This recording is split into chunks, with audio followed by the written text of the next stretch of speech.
اعوذ باللہ من الشیطان الرجیم بسم اللہ الرحمن الرحیم۔ السلام علیکم پیارے سامعین، کیسے ہیں؟ امید کرتا ہوں خیریت سے ہوں گے۔ تو آج کا ہمارا ٹاپک ہے دنیا کے بڑے مذاہب کی جو درجہ بندی کی گئی ہے اس کے بارے میں آپ کو بتاؤں گا۔ اگر ہم وسیع پیمانے پر دیکھیں تو مذاہب عالم کو دو بڑے زمروں میں تقسیم کیا جا سکتا ہے، یعنی سامی مذاہب اور غیر سامی مذاہب، جبکہ غیر سامی مذاہب کو مزید دو زمروں یعنی آریائی اور غیر آریائی مذاہب میں تقسیم کیا جاتا ہے۔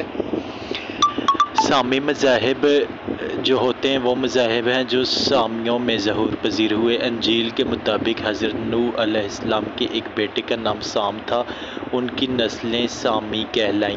چنانچہ سامی مذاہب وہ مذاہب ہیں جو یہودیوں، عربوں اور آشوریوں وغیرہ میں پروان چڑھے تھے۔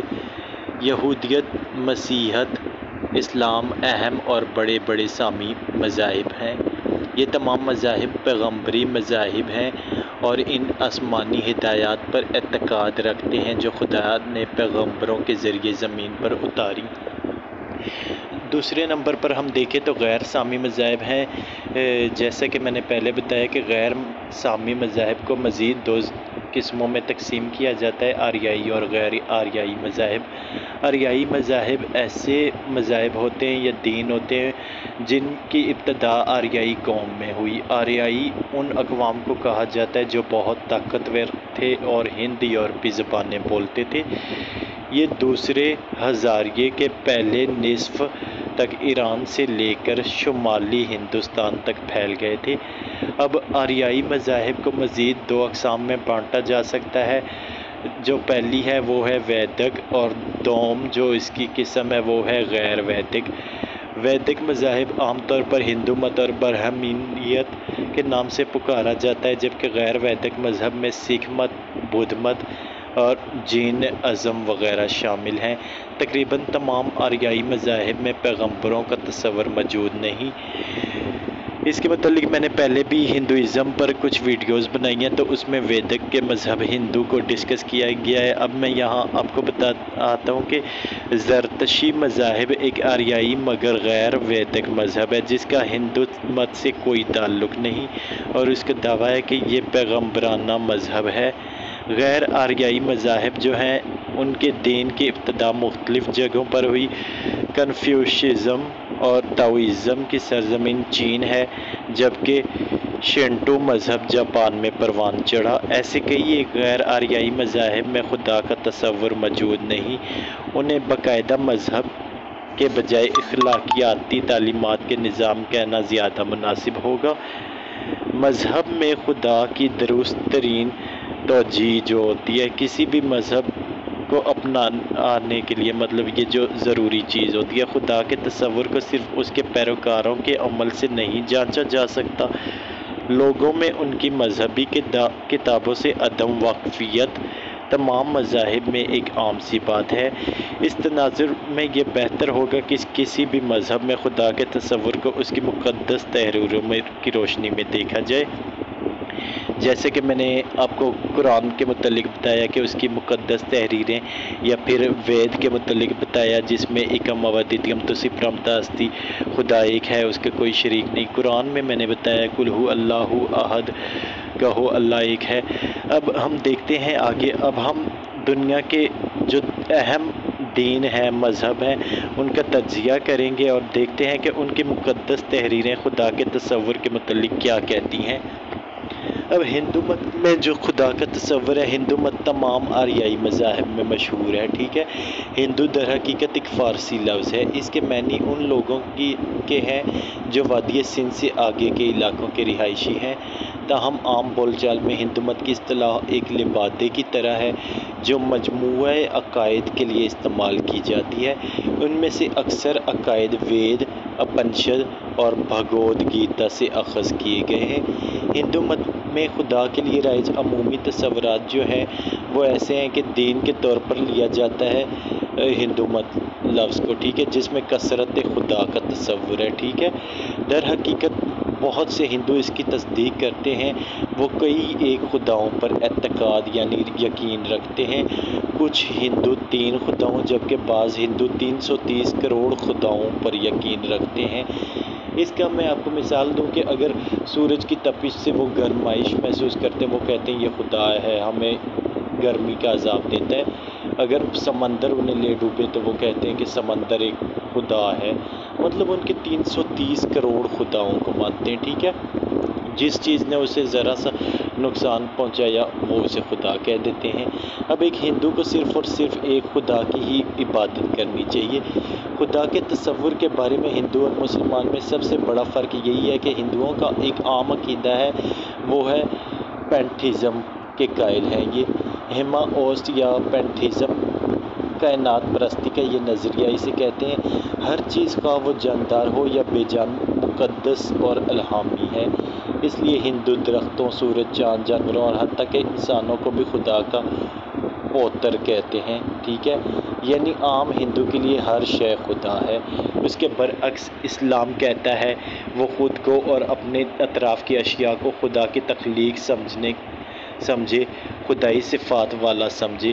لہٰذا مسلمان ہر شے کو خدا کی ملکیت سمجھتا ہے، جیسا کہ ہم سمجھتے ہیں کہ ہر شے کا تعلق اللہ سے ہے۔ درخت، سورج، چاند اور تمام اشیاء خدا کی ہیں، یہ کائنات بھی اسی سے تعلق رکھتی ہے۔ پس ہندو اور مسلمان کے عقائد میں ایک بڑا فرق یہ ہے کہ ہندوؤں کے نزدیک ہر شے خدا ہے جبکہ مسلمانوں کے نزدیک ہر شے خدا کی ہے۔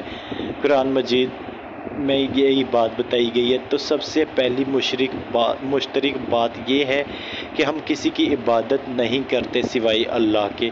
اب ہم اسلام اور ہندو مت کی مقدس تحریروں کا تجزیہ کرتے ہوئے ان دونوں کے درمیان مشترکہ جتنی بھی باتیں ہیں وہ تلاش کریں گے۔ اب ہندو مت میں بھگود گیتا، ہندو مت کی تمام کتابوں میں بھگود گیتا بہت مشہور ہے۔ گیتا کے اس شعر کو اگر ہم پڑھیں، جن کے فہم مادی خواہشات نے سلب کر لی ہے، انہوں نے دیوتاؤں کے سامنے گھٹنے ٹیک دیے، پھر وہ اپنی مرضی کے مطابق پوجا کے اصول بنا لیتے ہیں، ٹھیک ہے۔ یہاں گیتا کہہ رہی ہے کہ مادہ پرست لوگ اصل خدا کو چھوڑ کر نیم دیوتاؤں کی عبادت شروع کرتے ہیں۔ اپنشد کو بھی ہندوؤں کی مقدس کتاب کا درجہ حاصل ہے۔ اپنشد کا یہ شعر اگر ہم پڑھیں، وہ صرف ایک ہے کسی دوسرے کے بغیر، اگم اوادتیم، ٹھیک ہے۔ ایک اور مصرع اپنشد کا، نہ ہی اس کے ماں باپ ہیں نہ ہی کوئی خدا، ٹھیک ہے۔ اب وہی بات جو قرآن پاک میں فرمائی گئی ہے، ٹھیک ہے، قل هو اللہ احد اللہ الصمد لم یلد ولم یولد، یہ وہی بات ہے۔ اپنشد ہی کا ایک اور شعر دیکھیں، اس جیسا کوئی نہیں، یہ ہے سویت سواترا اپنشد میں، ٹھیک ہے۔ کوئی اس جیسا نہیں جس کا نام عظمت والا ہے۔ اب درج بالا اشعار قرآنی آیت سے بھی ہم دیکھیں کہ وَلَمْ يَكُنْ لَهُ كُفُوًا أَحَدٌ، اور کوئی اس کا ہمسر نہیں۔ اب لَيْسَ كَمَثَلٍ شَيْءٌ وَهُوَ السَّمِيعُ الْبَصِيرُ، کائنات کی کوئی چیز اس کے مشابہ نہیں، وہ سب کچھ دیکھنے اور سننے والا ہے۔ اپنشد کے کچھ اشعار خدا کو مجسم تصور کرنے سے انسان کے عاجز ہونے کی طرف اشارہ کرتے ہیں۔ اس کا پیکر نظر نہیں آتا، کوئی اسے آنکھوں سے نہیں دیکھ سکتا، جو اسے دل اور دماغ سے دیکھتے ہیں وہ ان کے دل میں رہ کر انہیں لافانی بنا دیتا ہے۔ اب قرآن پاک میں بھی اس آیت کا ایک کہا گیا ہے کہ نگاہیں اس کو پا نہیں سکتی اور وہ نگاہوں کو پا لیتا ہے، وہ نہایت باریک بین اور باخبر ہے۔ اب وید کا ذکر اگر ہم کریں، جو وید ہے ہندو مت کی کتابوں میں وید سب سے اہم کتابیں سمجھی جاتی ہیں۔ جو 4 وید ہیں، وید کی 4 کتابیں یہ پہلے میں ذکر کر چکا ہوں، رگ وید، یجر وید، سام وید اور اتھروا وید، ٹھیک ہے۔ یجر وید کا ایک جملہ ہے، اس کا کوئی عکس نہیں، آگے چل کر یہی لکھا ہوا ہے، وہ کسی سے پیدا نہیں ہوا، وہ ہماری عبادت کا مستحق ہے، اس کا کوئی عکس نہیں ہے اور یقیناً اس کی شان سب سے بلند ہے، وہ خود کو سورج وغیرہ میں قائم رکھ سکتا ہے، شاید وہ مجھے نقصان نہ پہنچائے، یہی میری دعا ہے، وہ کسی سے پیدا نہیں ہوا اور ہماری عبادت کے لائق ہے، وہ بے جسم اور خالص ہے۔ یہ یجر وید جو ان کی ہے اس میں درج ہے، وہ روشن، بے جسم، بے زخم، بے پیوند اور خالص ہے، جس میں برائی چھید نہیں کر سکتی۔ وہ وسیع نظر ہے، عقل مند، احاطہ کرنے والا، خود وجود رکھنے والا ہے اور لامتناہی برسوں کے لیے مالک ہے۔ ٹھیک ہے، یجروید میں یہ بھی درج ہے کہ جو قدرتی مظاہر کی پوجا کریں گے اندھیرے میں داخل ہوں گے، مثلاً ہوا، پانی، آگ وغیرہ۔ جو سمبھوتی کی عبادت کریں گے اندھیروں کی مزید گہرائی میں غرق ہو جائیں گے۔ سمبھوتی کا مطلب ان کا ہوتا ہے کہ اشیاء کی تخلیق ہے، مثلاً کرسی، میز، بت وغیرہ ایسی چیزیں۔ ٹھیک ہے، ایک اور دعا میں بھی یہی آیا ہے جو یجروید میں ہے، ہمیں اچھا رستہ دکھا، ان گناہوں کو ہٹا دے جو ہمیں بہرا اور گمراہ بنا دیتے ہیں۔ اتھرا وید میں ہے یہ اشعار، بے شک خدا عظیم ہے، سوریہ تو یقیناً عظیم ہے، آدتیہ تو عظیم ہے، چونکہ تو عظیم ہے تیری عظمت کی تعظیم کی جاتی ہے، بے شک تو عظیم ہے اے خدا۔ اب ہم دیکھیں کہ قرآن پاک بھی اس کے متعلق کہتا ہے، علم الغیبی و شہادتہ کبیری المتعال۔ ٹھیک ہے، وہ پوشیدہ ہے اور ظاہر، ہر چیز کا عالم ہے، وہ بزرگ ہے، ہر حال میں بالا تر رہنے والا ہے۔ اب رگ وید کیا کہتی ہے؟ تمام ویدوں میں رگ وید سب سے قدیم کتاب ہے۔ ٹھیک ہے، ہندوؤں کے نزدیک یہ بھی ایک مقدس ترین کتاب ہے۔ رگ وید میں تحریر ہے کہ مذہبی بزرگ خدا کو کئی ناموں سے پکارتے ہیں۔ ٹھیک ہے، اب اس کا رگ وید میں ایک اور چیز لکھی ہوئی ہے، خدائے بزرگ و برتر کے جو مختلف صفات بتائی گئی ہیں وہ کسی بھی طرح سے 33 سے کم نہیں۔ ان میں سے کئی رگ وید کی کتاب دوم کے مناجات اول میں درج ہیں۔ رگ وید میں خدا کے جو متعدد صفات بتائی گئی ہیں ان میں سب سے خوبصورت صفت رگ وید کی دوسری شبد کے تیسرے شعر میں موجود ہے، جہاں خدا کے لیے برہما کا لفظ استعمال کیا گیا ہے۔ برہما کو عربی میں ترجمہ کیا جائے تو اس کے معنی خالق کے ہوں گے۔ خدا کو خالق، تخلیق کار یا برہما کہنے پہ مسلمانوں کو کوئی اعتراض نہیں۔ ٹھیک ہے، خدا کو تجسیمی یا مادی شکل میں پیش کرنے کے عمل کی نفی یجروید کے ان اشعار سے بھی کی جاتی ہے، اس کا کوئی برعکس نہیں۔ سامعین، امید کرتا ہوں آپ کو آج کی ایپیسوڈ پسند آئی ہوگی۔ جس نے میرا چینل سبسکرائب نہیں کیا پلیز سبسکرائب کریں اور گھنٹی کا بٹن پریس کریں تاکہ آئندہ آنے والی ویڈیو کا نوٹیفیکیشن آپ کو مل سکے۔